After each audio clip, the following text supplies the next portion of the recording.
Hello friends, எல்லாருக்கும் வணக்கம். Welcome to STN talks. எனக்கு சிகடிக்க ஆசையில் ரோஹிணி மனோஜ் கிட்ட மாட்டிக்கிறாங்க.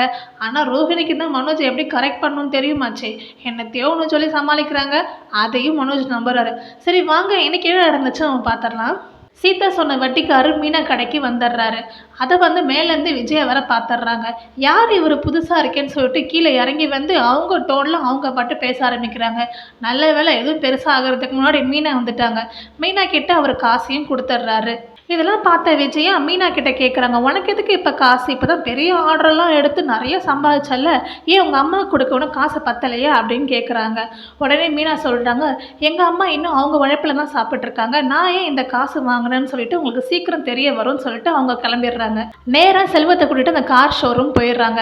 ஆனால் மீனாவுக்கு ஒரு சின்ன டவுட் இருக்குது. நம்ம முத்துக்கு பிடிச்ச மாதிரி வாங்கி தரணும்னு சொல்லிட்டு செல்வத்துக்கிட்ட சொல்கிறாங்க.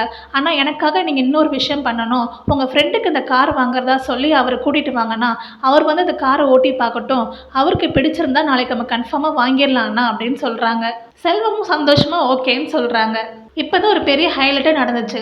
ரோஹிணியை பார்க்குறதுக்கு மனோஜ் பார்லர் போகிறாரு. அங்கே போய் பார்த்தா அவங்க அம்மா பேரில் இந்த போர்டு சேஞ்ச் ஆகியிருக்கு. ரோஹிணி கிட்ட இதையும் கேட்குறாரு. ரோஹிணி ரொம்ப டென்ஷன் ஆகிட்டாங்க. நம்ம என்ன சொல்லி சமாளிக்க போகிறோமோ சொல்லிட்டு மைண்டு வாய்ஸ்லாம் ஓடுது. ஆனால் ஒரு பிட்டை போட்டாங்க பாருங்கள். இந்த பிராண்ட் ரொம்ப பெரிய பிராண்டு, இந்த பிராண்ட் கம்பெனி என்னை அப்ரோச் பண்ணாங்க. ஸோ நிறைய ப்ராஃபிட் வரும்னு எனக்கு தோணுச்சு. அதனால் நான் நேமை சேஞ்ச் பண்ணிட்டேன். அந்த பிராண்ட் கூட சேர்ந்து நான் கோபாட்டராக இப்போ ஒர்க் பண்ணிகிட்ருக்கேன் அப்படின்னு சொல்லி ஒரு பெரிய பிட்டை தூக்கி போட்டாங்க. மனோஜ் தான் மணி மெயின்டைன் பர்சன் ஆச்சே. நிறைய ப்ராஃபிட் வரும்னு சொன்னதும் அவரும் பல்ல காமிச்சிட்டு, அப்படியே ரொம்ப சந்தோஷமான விஷயந்தான், நான் உடனே வீட்டில் போய் சொல்கிறேன் அப்படின்னு சொல்லி கிளம்பிட்டாரு. ரோஹிணிக்கு இன்னும் பயம் போகலை. வீட்டில் போய் சொன்னால் வீட்டில் இருக்க ரியாக்ஷன்லாம் எப்படி இருக்குமோ தெரியலையே, முக்கியமாக விஜயா ரியாக்ஷன் எப்படி இருக்குமோ தெரியலன்னு சொல்லிட்டு அவங்களும் பின்னாடியே ஓடுறாங்க. மனோஜ் வீட்டில் போய் எல்லாத்தையும் சொல்லிட்டாரு. விஜயோட முகமே கொஞ்சம் மாறுது. அப்போ ரோஹிணி கரெக்டாக வீட்டுக்குள்ளே என்ட்ரு ஆகிட்டாங்க. இந்த மாதிரி பண்ணோம்னா நிறைய ப்ராஃபிட் வருமா அப்படின்னு சொல்லிட்டு மனோஜும் சொல்கிறாரு. அப்போ ரோஹிணி இன்னொரு பிட்டை போட்டாங்க பாருங்கள். இந்த மாதிரி நம்ம பண்ணுறதுலாம் நமக்கு நிறைய ப்ராஃபிட் வரும் ஆண்டி. அந்த ப்ராஃபிட் வரதை வச்சு நான் இன்னொரு பிரான்ச் ஓப்பன் பண்ணுவேன். அந்த பிரான்ச்சுக்கு உங்கள் பேர் தான் வைப்பேன்.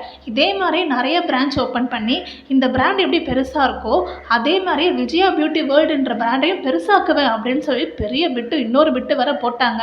இது விஜயா சிரிச்சுட்டு அப்படியாம்மா ரொம்ப சந்தோஷம் அப்படின்னு சொல்லிட்டாங்க. ஆனால் தனியாக ரூமுக்குள்ளே கூட்டிகிட்டு போயிட்டு, நீ எப்படி என்னை மாற்றுவ? நான் தான் பத்திரத்தை வச்சு உனக்கு பணம் வாங்கி கொடுத்தேன்.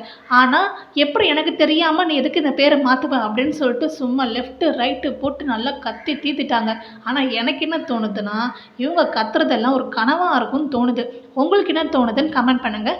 உங்களுக்கு இந்த வீடியோ பிடிச்சிருந்துச்சுன்னா வீடியோக்கு லைக் பண்ணி நம்ம சேனல் சப்ஸ்கிரைப் பண்ணி சப்போர்ட் பண்ணுங்கள். தேங்க்யூ அண்ட் தேங்க்ஸ் ஃபார் வாட்சிங்.